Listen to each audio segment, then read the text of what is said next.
Dude, Mark Elliott emailed me a few weeks ago. I'll read the email to you guys that I got. As you guys know, did you let me know when that's done, Dan?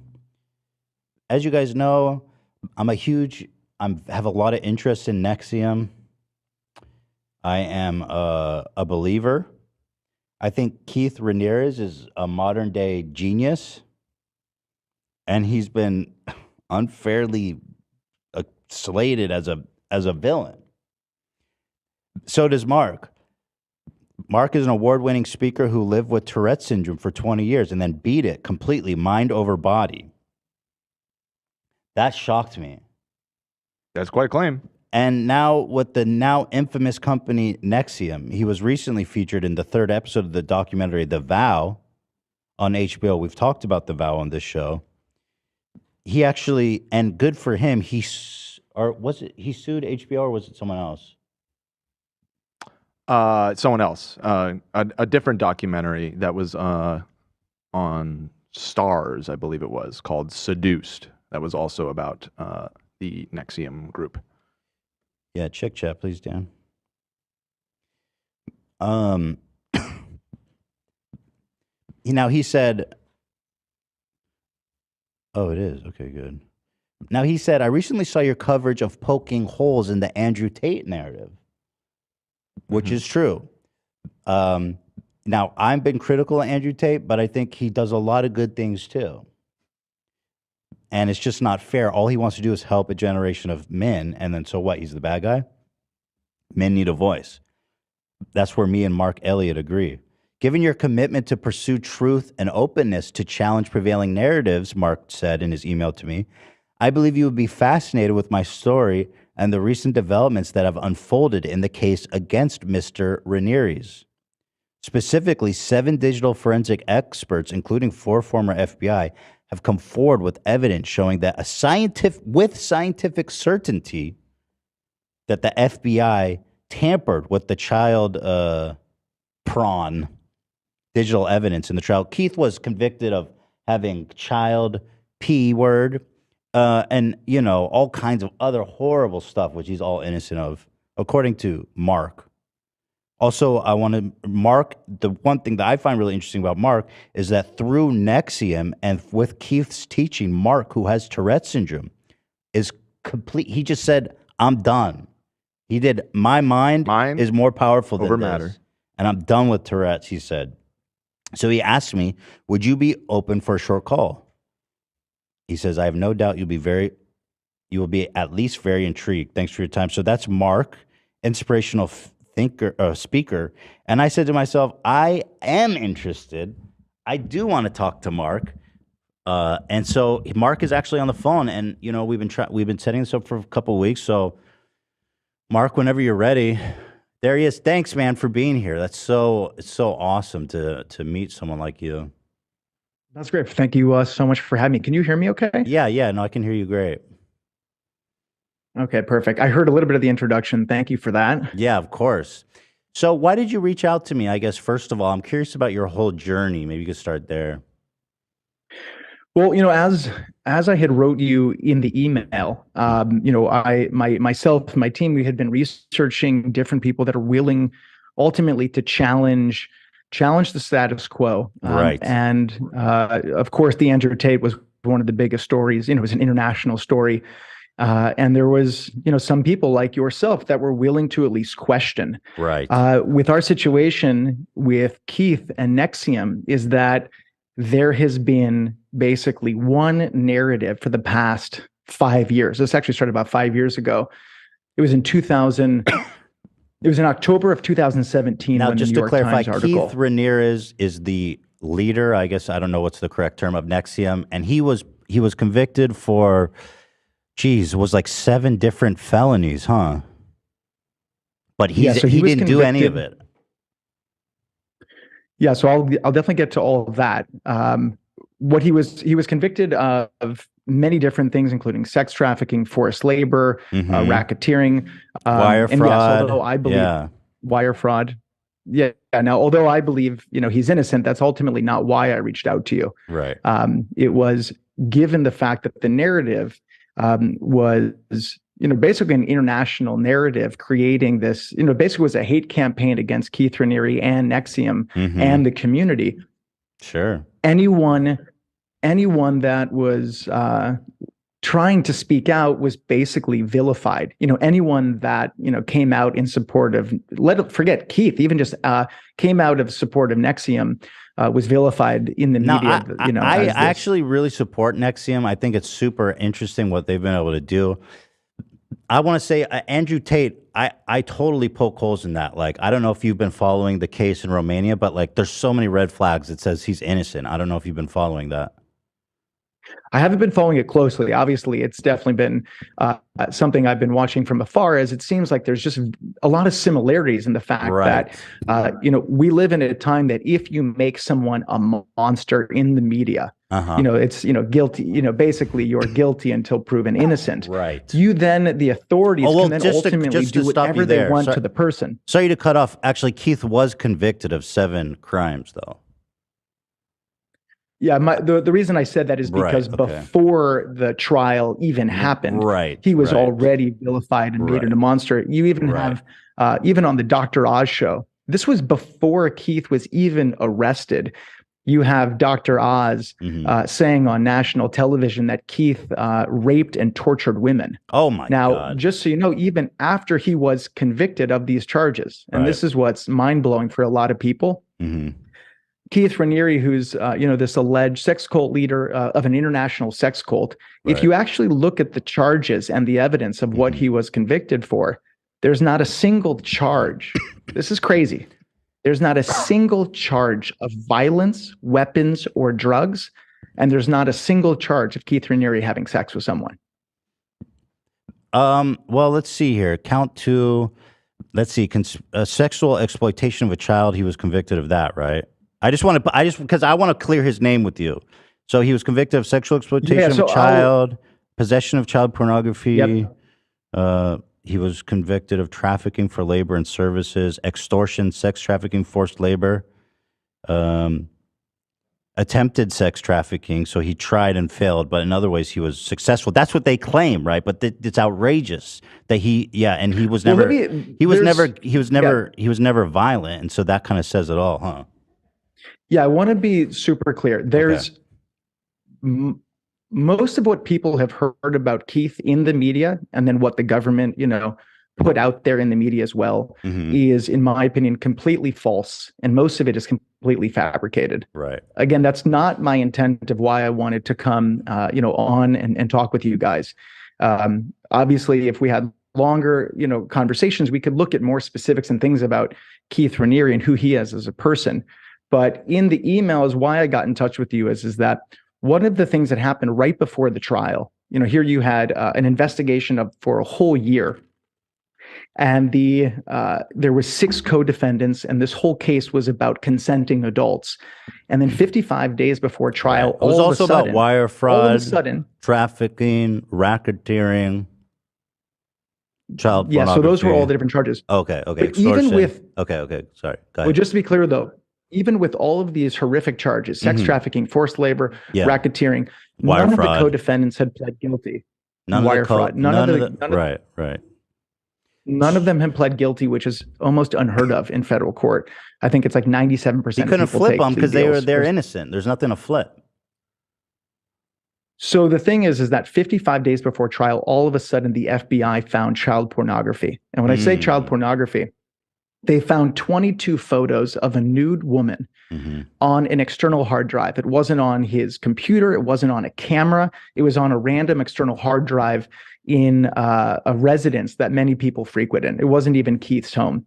So, of course, the moment they found that, it completely changed the whole dynamic of the case, where now you have minors involved. Right, and not only they could have planted. I mean, the FBI has a track record of doing stuff like that. I mean, they're just monsters. The FBI, I don't trust them at all, and I think they probably planted it. But my concern, at least just from the optics point of view, because again, I'm on your guys' side. Camille was a 15-year-old who testified. She wrote a victim statement, impact statement, that said that he he actually raped her when she was 15. And she put out a statement and all that. It's crazy. She said she met him when he was 13. And then when she was 15, he was 45 and he slept with her. But that's just, why was she lying like that? Yeah, so I want to make something very clear. I don't support sexual assault against women in any way. No, I know. Any of my friends of course. who are out there, I just want to make that very clear, Of as it's a very course. sensitive subject. Yeah, of course. What I was saying, though, and then I will get to she did say those things, but what's important to realize is that the child pornography was all of a sudden found 55 days before trial, and then all other co-defendants pled guilty. So not only was he charged with possession of child pornography, he then was also charged with sexual exploitation of a minor, which is probably one of the most egregious charges somebody can get against them, charged against them, which ultimately is a death sentence for many people. Yeah, and just to go back to what you're saying, 55 days before trial, it's like, when did they have the time to investigate that, Well, they also had this hard drive and this alleged camera for over a year. So that's the context which happened right before trial. Yes, Camille, her name is Cami. She did give a victim impact statement, but what is important for people to realize is that a victim impact statement is after the trial is over, after the verdict. So it's a statement not given under oath. Well after the trial was over, and she also didn't testify. You think she's lying, essentially? I mean, or at least there'd be no consequence to her lying, right? That's my point. I'm not here to debate whether or not. Yeah, you don't want to call her a liar. I get it. But you know what's crazy? What I'm saying is. Okay, go ahead. Yeah. What I'm just saying, it's important that if we want to live in a society that has due process and we care about justice, it's important to question. Absolutely. It's important to question. And my point is, if somebody gives a victim impact statement and says, I was raped and this happened, I'm not saying that's not true, but you can't say that that's ultimately true due process when someone's not under oath. For sure. There was no trial. And so that's my point. There was no trial. Like, why was supposed to take her impact statement seriously when there was no trial? That is my point. Okay. What I do know, which is under oath and sworn statements, is what I got in touch with you about with respect to, we now have 7 digital forensic experts. And this is what's incredible. 4 of the 7 are former FBI. Before we go down that thread, I just wanted to mention, and I don't know if this is an issue for you guys, but there was 15 other victim impact statements from all different individuals. So that's like, dang, how do we get over that? Again, if we had like a 3-hour podcast, I can go into different things. This is the short of it, though. Just to even answer, like I said, my intent wasn't to try to defend or combat like all these different allegations. But again, what people don't realize, the way that the narrative was out there, is that 17,000 people from around the world took these courses. Okay. 1 in 400 of participants in the classes that Keith had created were billionaires. We had people from Stanford, from Harvard, entrepreneurs. These were very thoughtful, rational people taking courses that had a profound effect on their life. Right? I mean, Scientology is the same way, and they get vilified too. They have tons of famous people, tons of rich people, and it's unfair that Scientology is vilified, don't you think? I haven't taken Scientology. I don't agree with. But my point is, I don't agree with character assassination, or speaking badly about a group just because they're different or you don't like them. But the reason I mentioned about the 17,000 is that if you actually look at the trial, in the NXIVM trial, there's actually, out of 17,000 people, I think in the trial, don't take my word for it, I think there's only 3 people that were students of the 17,000 that were even claiming they were victims of a crime. So three out of 17,000. Only 3 people claimed that they were molested by Keith. Well, no, they weren't even claiming that they were molested. There's not even. This is like how the insanity and the exaggeration of what's out there. Right. There's not a single charge of Keith assaulting or raping or hurting anyone means of violence. There's nothing in the trial of that. Right. There's no violence. They're only saying he coerced them, but that's not really a crime, is it? Well, that's what they're claiming. But Right. my point is that if you want to look at the reality, if you even want to say that everything that happened in the trial is true, Yeah. this is a man who's now convicted and sentenced to 120 years without any violence, weapons, drugs. Right. And I'm with you 100% because coercion's not even a crime. Like it's not illegal to manipulate people. Well, it just means you're smarter in a way. You know what I mean? Like if you're able to manipulate people to do what you want, this just means you're smarter. So again, and this is a whole conversation about, things in the trial. Right. But the bigger issue, the thing that is, I think, vital and relevant to everyone who's listens to you, and then also just all citizens in the United States. We now have 4 former FBI agents that were digital forensic experts that have come out that under sworn testimony shows that the child pornography evidence was to a scientific certainty tampered with and also planted. That is very concerning. Some of the evidence points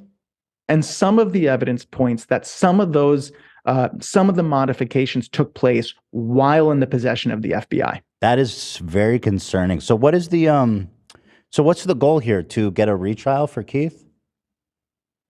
Well, the ultimate goal is trying to investigate these crimes. Right. There's clear beyond probable cause that crimes were committed by FBI agents and potentially even the prosecution and maybe other entities as well in the DOJ. So we're going to and that is an effective Keith. that. Yeah.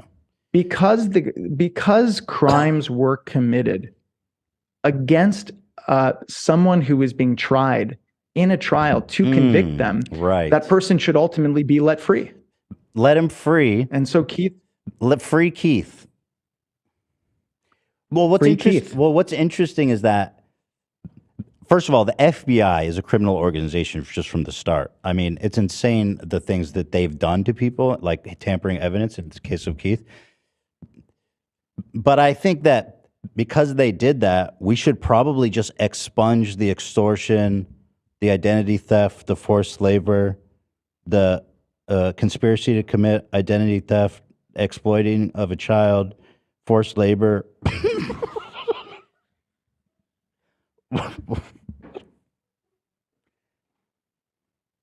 Wire fraud, and so we should expunge all those, huh? It took me a second to get your humor because there's also a little delay. I was like, is he making a joke? I was like, yeah, I know. Sorry, I just yeah, but so what do we do about those other ones, right? Because we got to convince everyone that Keith is a cool dude. Well, this is what I'm saying is that we don't need to convince anyone of how cool he is. Someone can think that Keith Raniere, they can believe he's the devil. That's ultimately irrelevant and a distraction to the reality of, did this person receive due process?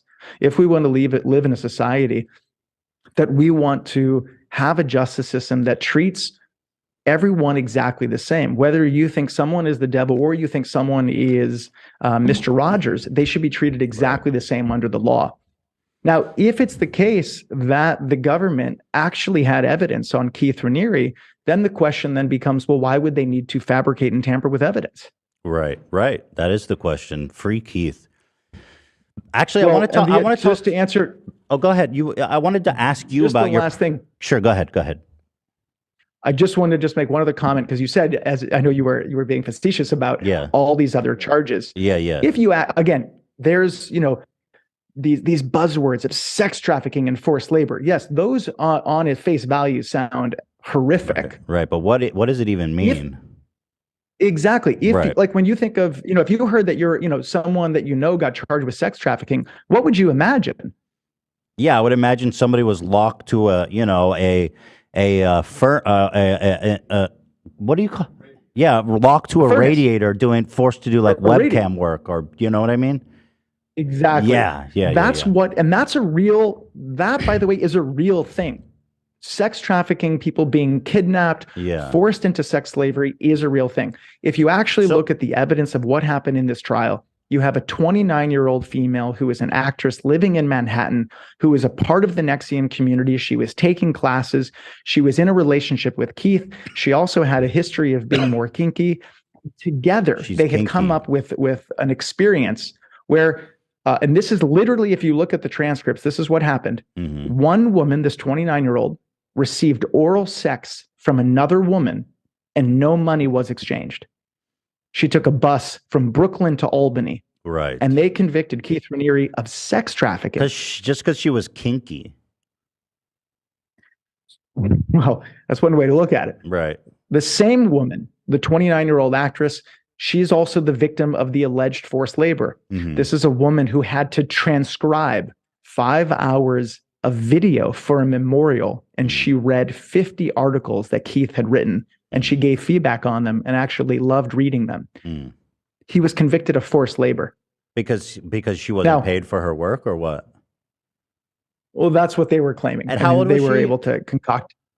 She was 29 years old. But my point is that there's what's in the media, which isn't, and of course, if you hear these words, it's not like I don't hear these things, forced labor, sex trafficking, and it causes me to have caution. And I'm like, holy crap, what happened here? But this one sounds really bad, and hopefully, because you have such an intimate understanding and you have a great way of explaining it. So how do we do the sexual exploitation of a child? Because that one sounds so bad. So how do we break that one down?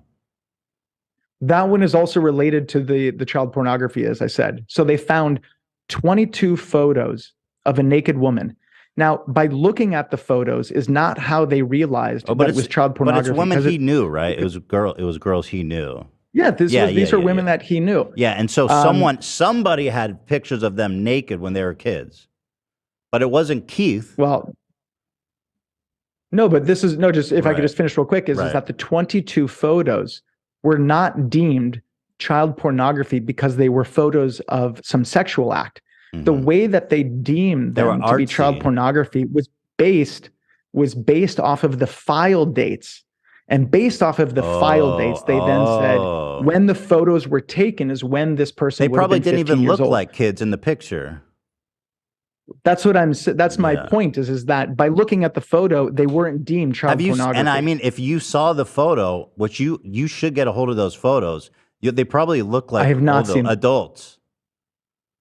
I have not seen the photos. Oh, you haven't? Those are, those are contraband photos. Right. But my point is that, again, when you hear the word child pornography, it incites, all these horrible images and fears. But what we're talking about is not on someone's computer, not on their camera, not on a camera card, in a random external hard drive. There's 22 photos of a naked woman who they deemed was underage because of the file dates. So just the last thing is, the sexual exploitation of a minor is because supposedly they were able to link through a media card and from a camera, and that media card to a scientific certainty by 7 digital forensic experts, 4 former FBI, was modified while in the possession of the FBI because they were able to link that media card to a camera that's allegedly Keith owned.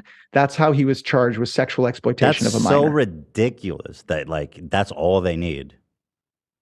Wait, I don't know if you're being no. I'm dead serious. Like, what the fuck? Like, it's scary the world we live in, where, and people can just say whatever, and then you just change the data on a file card, and that's all it takes. It's It's scary. As a man, I'm scared of that. Everyone should be scared of this. This is why the reason we're trying to reach out to people is because the narrative is so strong and the prejudice against Keith and NXIVM is so intense, is that basically it stops people from having a rational, open conversation about, wait a minute, what actually took place here? And what took place here is not just, there was some prejudice in a trial, is that clearly you have government actors, specific personnel in the FBI. And again, this is not an attack on the whole FBI. Actually, there's one thing I want to get your thoughts on here. So Camilla's the one who he apparently had photos of. That was the 15-year-old girl who did an impact statement. Or she did an impact statement and said that he took her virginity when she was 15, which is outrageous. I mean, the thing is, if she was willing, what's the problem? I don't get it. But anyway, right? You understand that. Again, whether or not that happened or It's didn't not happen. assault if she liked it. And Keith is awesome. I'm starting to, yeah, I'm feeling your humor a little bit more. Like I said, there's a little delay as well. So Camilla, I just want to be Camilla, super clear again. I don't support sexual assault, rape in any way. Yeah. I'm not here to be able to be a referee about what he said or she said or what happened behind closed doors. What I do know is that I don't believe that somebody giving a victim impact statement that isn't under oath, which is basically no different from somebody going on Twitter and saying, I was raped by this person. Right. It's just with absolutely no due process. Right. Because could be looked at. He doesn't even know them. So it's like the same as a random tweet. Like they've never even met. No, they do have know met each other. Ethan. Okay. Shit. They do know, but they do know each other. They do know each other. But do you understand what I'm saying, though? Yeah, no, absolutely. So this girl Camille, she said in her impact statement that Raniere and his co-conspirator, who also trafficked Daniela for labor and services, said they confined her to a hotel room, or to a room, for nearly 2 years in an attempt to force Daniela to work for him. And then Daniela was told that if she left the room, she would be sent to Mexico without any identifying documents. So that's probably what they mean by like sex trafficking or forced labor, but that's just someone on Twitter just making shit up. Well, did you see the second season of The Vow? No, I didn't watch the second season. Was that yeah? Gotcha. I don't blame you. Yeah, it was bad. Yeah, it's incredible. Again, from just the label of somebody, I think it's document servitude. That sounds horrible, right? But again, if you just look at the facts, this is a young girl who is who is in a room in her family's home. Okay, like she was in a room and the door wasn't locked. Right. And if anyone questions me on that, this is incredible. This is how. Amazing how a documentary can seemingly put eerie music on something and make it seem horrific. Right. In the documentary, they're actually doing a voiceover of her reading from her lines from the court transcript. So they're reading it verbatim from what she said in court as she was testifying under oath. And at the very end of this episode, as she's talking about how she's been confined to this room for 2 years, right? Do you know how the scene ends? How? She says, and then I walked out of the room. Oh, because she could have left the whole time. They don't really put because that she out could there. have. Of course, but it's it's the scary music and it's haunting and this illustrations and the cartoon and it's. Right. But the way that it's in the media, it sounds as if Keith Raniere kidnapped this person. I understand. Put them in a room. Yeah. I want to ask you, and that is the issue of again of why I reached out is that in the media can do whatever they want and paint anyone with whatever colors they want to create a certain image, and that does not necessarily match the reality of even just basic facts. Because it's basically her fault for not leaving the room, and what's even crazier is that the whole jury they all got. I don't know how the whole jury agreed on that, but I want to ask you about your experience with Tourette syndrome. I'm super, super fascinated by this. This is this is why kind of NXIVM is kind of interesting, because everyone always just kind of sees like the bad side. That's what's famous now. But NXIVM actually has been helping people in these incredible ways. For example, you had debilitating Tourette syndrome, right? And then I think you joined NXIVM, and Keith was able to help you overcome it totally, like totally cured. Like your Tourette's is 100% gone. So yes, the answer is I no longer have Tourette syndrome. Wow! And it was through the courses that Keith created. It wasn't even one-on-one sessions with anything like with Keith. Wow. It was, he had created a curriculum that was around the world. Like I said, 17,000 people took it. I went through the classes just like everybody else. But as I went through them and started to build more self-awareness about myself, I mean, ultimately the courses are classes on emotional intelligence. We had a center here in New York City on 5th and 37th Street, where it's just, you go and sit in chairs and you have conversations with people. And that cured your Tourette's? That is... Just having that. I just want to be clear. It's not. Go ahead. Yes, it was through these conversations and through these classes, which Right. were a lot of them were philosophical inquiries Right. about different aspects of life. There were practical things. It was also a goal setting thing for entrepreneurs. Okay. And it was through these classes and these conversations that beat my Tourette's completely mind over body. Wow. And so what is it that you tell yourself? Like, just stop ticking. Like, come on, don't be a pussy or whatever. Or I know I'm joking. I don't mean it like that. But like, I'm over this shit sucks. Tourette's is fucking annoying. And I'm just over it. Yeah, so it's not like that at all. The most simple way that I can describe it is that I've always talked about Tourette's is like there's an itch and there's a scratch. Oh yeah. And the Tourette's is that uncomfortable feeling. Mm-hmm. And then the ticking is me scratching that itch. And most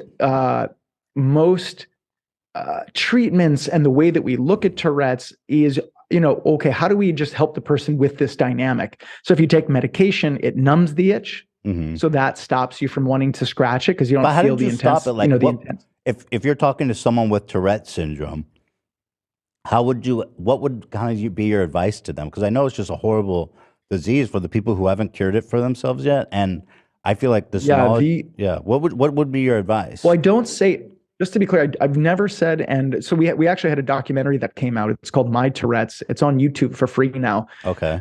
Sadly, almost no one in the world knows about it. It came out after, the negative press, the real negative press, started coming out about 5 years ago. Okay. But in this documentary, you watch these profound transformations of people beating Tourette's mind over body.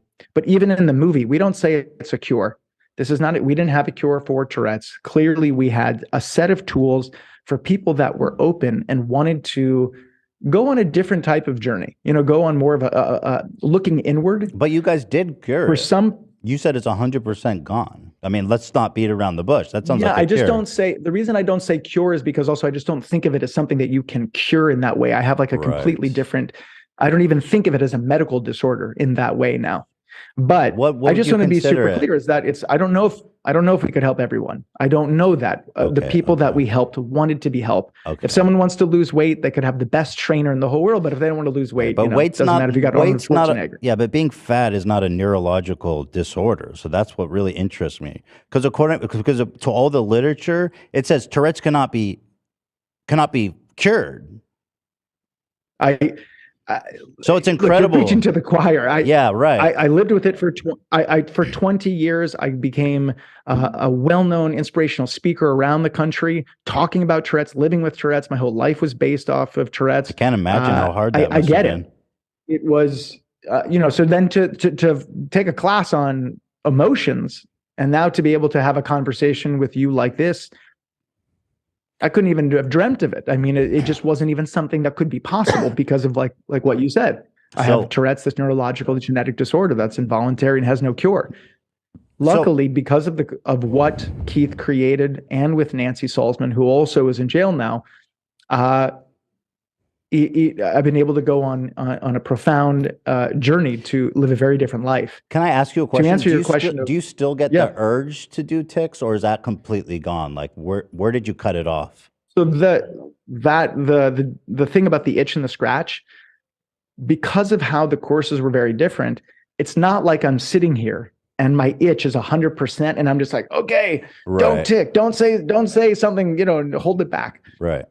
The courses were different than any other thing that I did, is because by going on that exploration, I found out that my itch was way more emotional and psychological than it was physiological. Oh, and as a result, and working internal issues I had, anger stuff, beliefs about all this sorts of stuff, as a result of that, my itch went down. So right now, down to 0? Do I still have an itch? Yeah. It's not at 0, but it's probably at 4 out of 100. Okay. So to call that Tourette's is not, I don't even think of it as Tourette's. I think of it as I'm a person that has a body, and all of us have uncomfortable things. And what I come to understand, and this is for me, is that ultimately I was, in a sense, had an impulse disorder.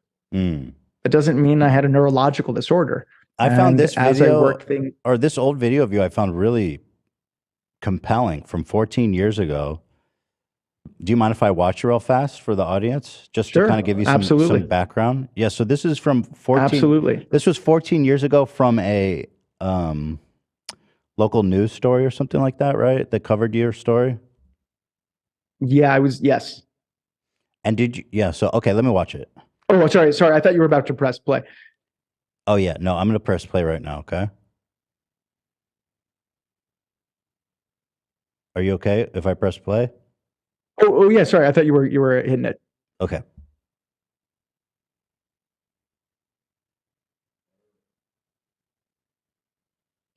Can you play it, Dan? We're Oh, just waiting it's with, on me. It's with on me. suspense. So- You got All right. to hit play. Are you ready, Mark? I'm ready. Okay. A day before my 17th birthday is when I really ran into the greatest obstacle I had ever encountered with my Tourette syndrome. A St. Louis area teenager who says he has Tourette syndrome claims he was kicked off a Greyhound bus in Indianapolis because of his disability. I got on the bus and they made an announcement about my Tourette syndrome. And earlier in line, a lady had heard me saying some inappropriate words. And she stood up and she said, well, how come he can say this word? With that, this Clayton High junior who turns 17 tomorrow says he was kicked off the bus in Indianapolis. So your tick was actually to say the N word, right? Yeah, at different Oh, times I was saying what would be the wow. worst thing that I could possibly say in a given course. moment. So, Yeah. you know, if I was around a fat person, I would want to tick you're fat. If I was around a black person, I would want to tick the N-word. So at the It was a time, nightmare. at the time you were on a bus, and with it seems like from this image predominantly black, and then you said the N word on the bus. Yeah, to make a long story short, I had told the bus driver about my Tourette's before I got on, and then I got on the bus. Then I was ticking it more, and obviously customers were complaining, and rightfully so. I mean, they had no Right. idea what was going on. hmm And then the bus driver,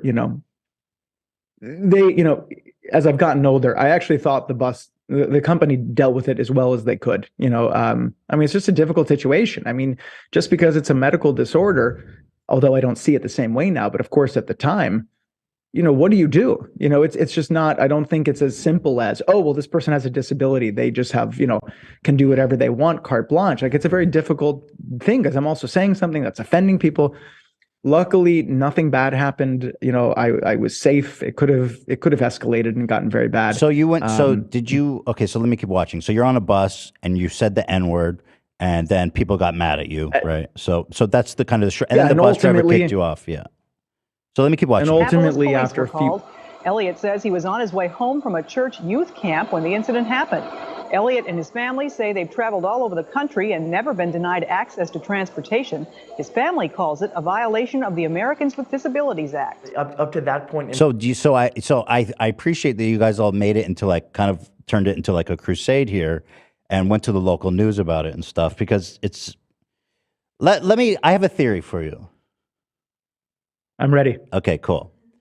I think you actually fake having Tourette's. Yeah, I think you actually don't have it. Well, but I'm open to. Here's my What here's did my you think what did you think I had? well let me just break it down. I think this is kind of a funny thing. I doubt this is what happened, but maybe you just called someone the N-word on the bus and then you're like, "Oh, no, I have Tourette's." Because what's interesting to me, and I know that's funny, but what's interesting to me is that you've made like a whole career being a motivational speaker about how you cured your Tourette's and stuff, and that's kind of become like a big part of your identity. But what's interesting is, as somebody with Tourette's, I actually have Tourette's. I know it's not curable, so I just find that claim to be absolutely a pseudoscientific, crazy claim that has no backing in science or at all. And I think you're actually, in my opinion, right, as someone with Tourette's, I think you're scamming people. Well, first off, did you say that you have Tourette's? I do have Tourette's. I didn't Isn't know that that. crazy? Yeah, I know. That's why I was so surprised when you emailed me, because I was like, I have Tourette's, and I also fucking hate Andrew Tate. I've like talked like continually and openly, relentlessly about what a piece of shit he is and how much I hate him. And what's interesting too, Mark, is that I've also talked about how much I hate Keith and Nexium and what a psycho he is. So when I got your email, I was like, this is incredible, and I could totally see how it is you fell into a cult because you clearly don't do any research. When I saw when I was watching one of your videos, I thought I saw you ticking, and Yeah. so it did cross my mind. I said, I wonder if he has Tourette's. Yeah, I do. Why would you? That's so interesting. Why would Mm-hmm. you? Why would you think someone would fake it? That's a pretty messed up thing for someone to fake. No, I agree, but you've made a good living from faking it, doing like motivational stuff and writing books and stuff like that. And it's just, as far as I know, and that's just a theory, right? Because I don't know. I mean, I just have Tourette's myself, but obviously I don't know anything about you. So it's just a theory. But I just think that you can't cure it, actually. And on your website, it says you overcame it, mind over body. And that's just not possible. But that's why, I don't know if you remember what I just said 2 minutes ago, is that we've never claimed it's a cure. Right. Well, let's see. If we pull up your website, well, when I started, you said you're 100% like over Tourette's, right? You did say that. Yeah, well, I said that I don't think of it as I have Tourette's anymore. Right. You don't have it anymore. I guess what I could say is,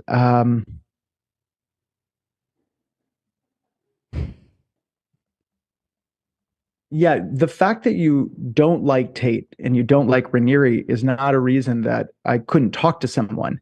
If anything, that's not the point of trying to find people that love him.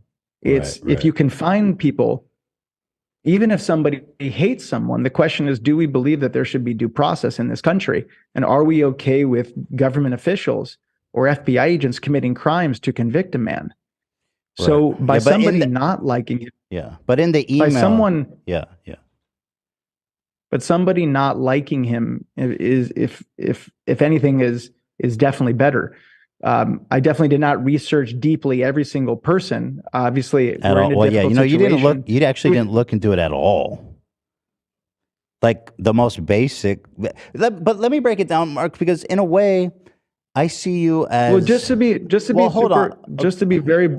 Okay, go ahead. Just to be very blunt. Go ahead. Yeah, be blunt. Yeah, you are right. I did not do research. Yeah. Someone that I know, who's Keith, currently he's been sitting in the shoe for over 200 days.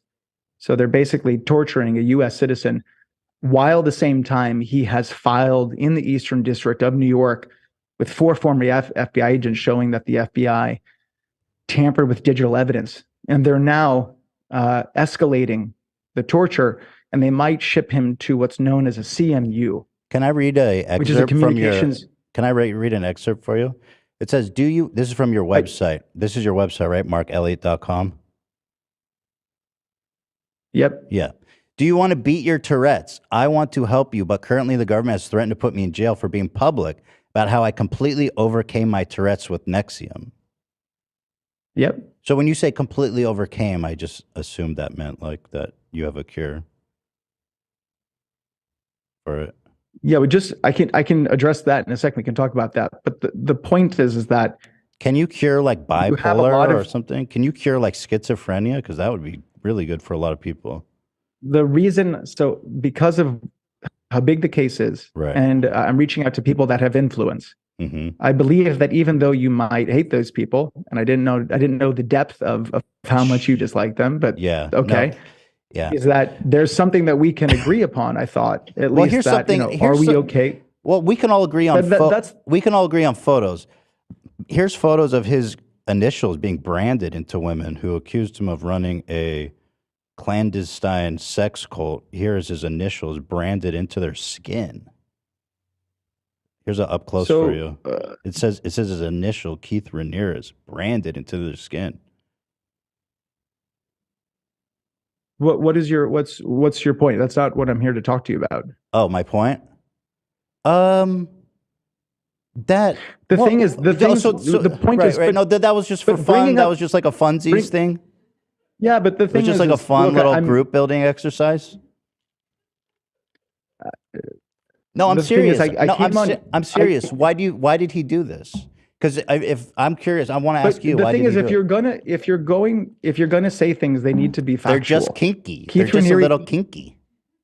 But Keith Raniere didn't brand anyone. Oh, right. He's not even in the He room. coerced people to But do he's it. not. Yeah, so coercion's But a he's crime, not even- but actually. I think coercion is a crime.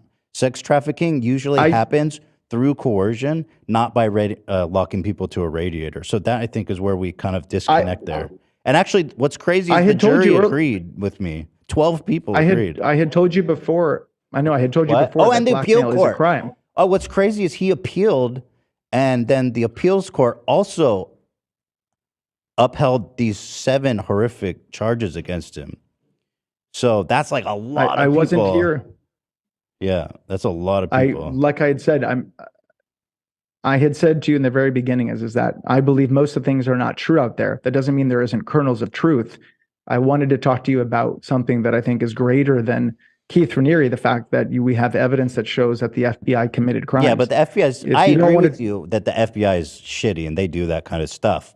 But even if we discount everything the FBI allegedly, or you say let's just assume for the sake of this conversation that they did do that, then you still have to explain all these other charges.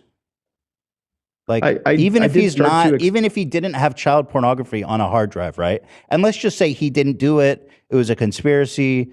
Or maybe they changed the metadata. There's still racketeering, forced labor, wire fraud, sex trafficking, extortion. So do you know what I mean? So there's kind of an issue here. If you're, well, we've been, the thing is, look, this is the first time we've ever met Ethan. Yeah. I said to you in the email of that if you want to have more of an open, rational conversation where we can challenge things. In the first half of this, I talked to you about some of the facts that it sounded like you were agreeing with. I didn't realize that you were just trying to play me. The things that I said, I stand by. I don't need to change anything, even though now I know that I guess you were trying to have sort of a gotcha moment. But like I said, with the photos, with the woman, the HBO thing, the sex trafficking, which is a single sex act with no money exchange, these are things that if someone wants to have a conversation. Right, but you got to understand that no money exchanged and him not doing it himself is kind of the quintessential of a cultish kind of racketeering, like manipulative, coercive act. Like he's not the first person, right? Like Charles Manson, for example. Is Charles Manson guilty of murder? Well, answer that. Is Charles Manson guilty of murder? He never did anything. I don't know. Okay, I'll explain it to you. Charles Manson, people say he was a member of a cult. His disciples went under his order or coercion to go and murder this family, right? And so his lawyer said, well, he didn't do anything. He wasn't even there. And so the question is, do you think Charles Manson is guilty? He was in jail right now for being involved in their murders, even though he wasn't there. He never held a knife in his hand. You know what I mean? And no money was exchanged. He didn't even pay them to do it. I have. Oh, he's dead. That's a correction. Let me issue a factual correction. No, this is what I would say. Mm-hmm. I don't know anything about the case. Obviously, I know of Charles Manson because of of how it's been. He's a very popularized name. He's probably innocent too, right? Well, I don't know, but what I do believe and what I'm absolutely will stand by is that I do think no matter how hated a person is, we should be absolutely open to questioning narratives. We should be able to question. I think witnesses. We should be able. I think part of a redemption of accepting people who are bad starts with them, coming to terms with what they've done. But that's what I said from the get-go. I said, I'm not on here to try to get you to like Keith Raniere. But you can, I don't know if you remember, I did say to you, you can think he's the devil. Mm-hmm. No, I don't think he's the devil. Do you remember when I said that? No, but my point is, if someone wants to believe that. So you're saying we need to that's not what I'm. You're saying we need to take the time to look at the kind of the facts and the situations and come to just with our whole hearts and minds, come to a rational decision. Well, my question to you is, that's a trial. Do you believe that there are? That's a trial, by the way. He lost 2 of them. No, but do you believe that it is okay under any circumstance for the government or government officials, whether it's a prosecutor, whether it's a judge, whether it's an FBI agent, to commit a crime, to convict Of course a person? not. No, never. Dude, If we hell agree no. on that, Ethan, Yeah. if you and I can agree on that, Yeah. that's all that matters. And that's why I'm Really? here. I don't that care. doesn't Yeah, seem very because significant. Like I mean, we can both agree that Krispy Well, Kreme if- donuts are great, taste great, but that doesn't Why do fucking you- really why have do you any. think- why do and you that think doesn't that have that's- nothing to why do do you with like think that's not- wire fraud and racketeering. why do you believe that that's not significant? Because it doesn't affect all the other unrelated crimes he was convicted of. But no, but I think that the part where we're just missing is that Sure. you keep making it about this case. What I'm saying is what I'm addressing affects every single case in the United This States. is bigger than Keith. Yeah, Keith is not bigger than the justice system. If you allow or you are okay permitting government officials to commit crimes, to convict even a hated person, what you ultimately are saying is that you believe that prejudice and hate are more important than justice. Here's you and Keith. He has really nice skin. Fuck. The thing is, I'm trying to have a serious conversation. No, with I was you. just struck by his And- really nice skin. Did he ever drop? I'm just saying. Yeah. I'm just saying, out of respect, I'm trying to have a conversation with you about something that affects millions of people around the justice. Millions of people in the justice system and are affected by our justice system. This isn't about Keith. It is about Keith because this is the specific case and the specific evidence that we have. Do you mind if I take a moment and read some of the quotes from the FBI agents? No, I don't want to do that. Let me ask you this. I don't even blame you because honestly, in a sense, you're kind of the victim of you know what I mean? Like you're part of this organization that clearly has some powerful hold over you. And I'm really sorry that you're involved in this. And I just like Keith is gone. He can't hurt you anymore. You know what I mean? Like you're free, bro. I appreciate the I do believe that I'm free. I'm an adult Yeah. that makes decisions in my Just own like life. that girl And in if the there's- room. just- You're free, man. Just walk through the door. What I can say again is I reached out to you. I'm trying to talk about things that there's a lot of prejudice against talking about. Mm-hmm. You have a case that has international attention, that has a lot of hate and a lot of prejudice. And now we have we're kind of, yeah, you've said that. It's okay. Listen, I really do wish the best for you. And I'm sorry that you're dealing with all this stuff. It seems like you're going through a lot. And I just, I'm sorry, man. I don't know if there's anything, do they have photos of you? Like they must have, because that was their thing, right? Keith had like blackmail there's photos. no photos. I just, for anyone who's listening that wants to find out more, they can go to makejusticeblind.com and they can look at the evidence with respect to the FBI and what I've been talking about here. This is the video, right? Evidence of historic FBI corruption. This is the one you're talking about? Could we at least watch? One of the guys is Alan Dershowitz. He represented, he's Epstein's lawyer. Could we play it from the beginning? It's only 2 minutes. You know what? I'll do that for you. We've been through a lot together. Awesome. I'll play you the Dersh. Well, no. I'm saying, can you play it from the beginning, which is the experts, which is actually what's most important. Well, he is in this video, so I'm assuming he's an expert. But he's under the section of advocates in the beginning of the 2-minute video. There's the whole section on experts. It's only 2 minutes. I'd be grateful if you play that at least. He's an advocate. Okay, cool. Yeah. If this alleged FBI malfeasance turns out to be true, as our experts say it is, then this is really historic.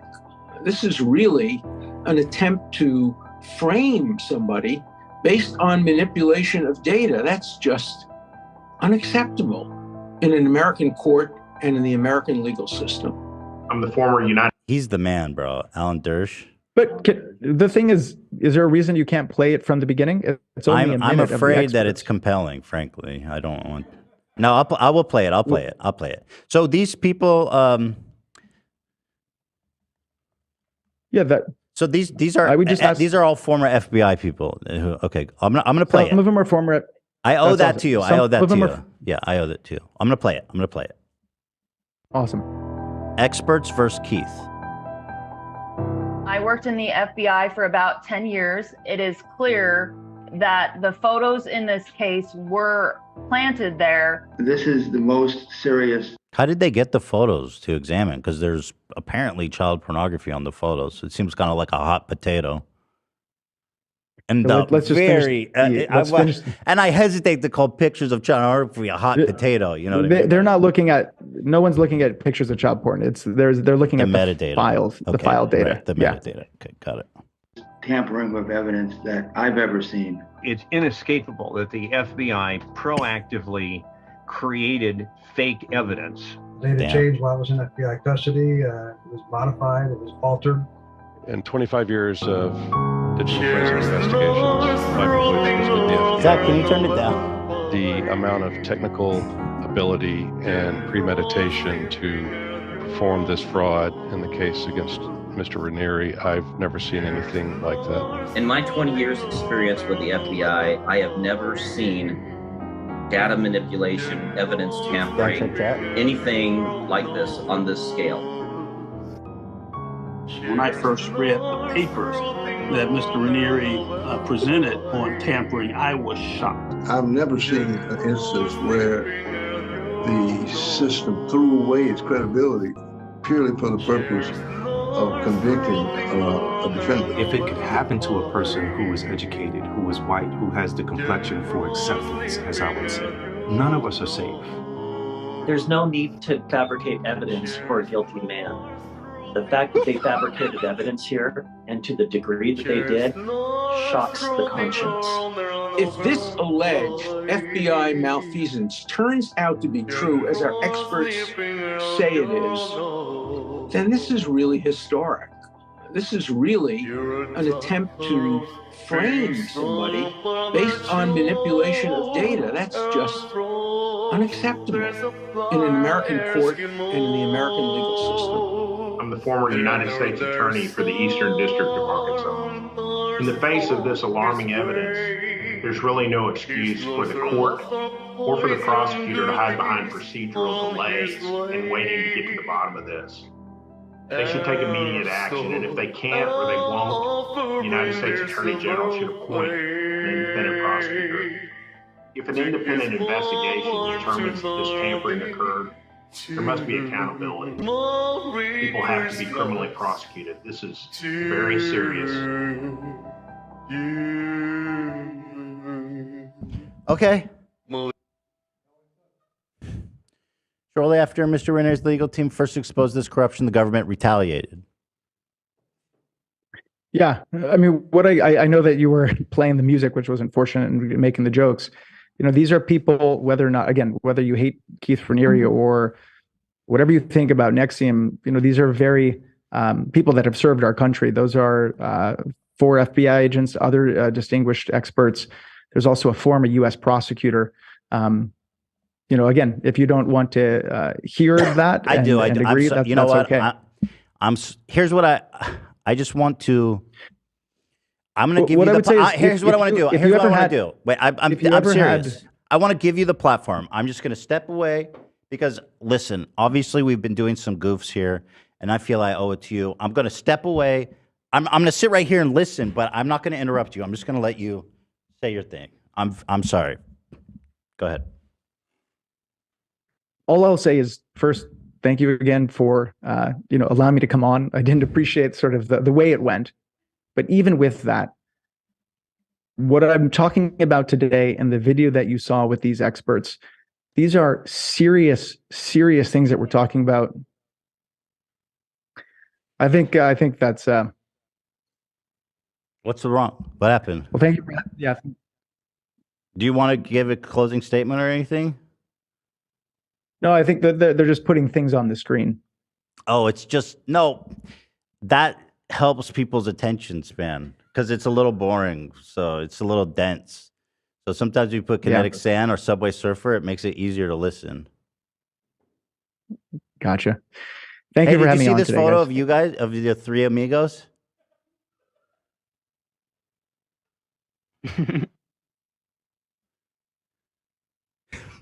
Did you? I'm with you, by the way. ACAB, brother.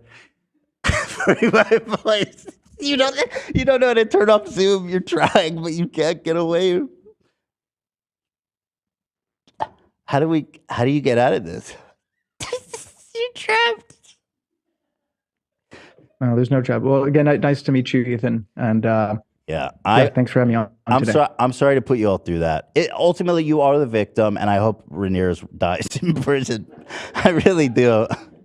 I really do. But one day you're going to be free of this, and I'll be there to help you. I'm so sorry. This is Keith's fault that you went through this. It really is, and I'm so sorry. Yeah, thanks for having me on today. Yeah, thank you for joining us. All right, take care. Have a good night. Have a good night. Thank you. Oh, God. He hung up. Yeah, I know. I actually feel bad for him at the end there. Yeah. But to be it's fair, extremely embarrassing. But to be completely fair, this man walked into like a comet-sized chasm of a death trap. You can turn back on chat. All right, I'll turn it back on. Like, when I got this email from him that I read you guys, I was like, is this guy for real? And so I passed it to Dan to set it up. And sure enough, this guy thought I was an Andrew Tate defender who loves fucking Keith Ramirez. And also, he didn't know I have Tourette syndrome, which put me in kind of a unique position to talk to him about Tourette's. And that was a very stressful situation. I didn't see him ticking once. Just saying. Must be effective. I'm sorry. I honestly feel bad. I do feel bad. That man is crushed. But you know what? At the end of the day, definitely do a tiny bit of research for calling into one of the biggest podcasts in the world to do a live show.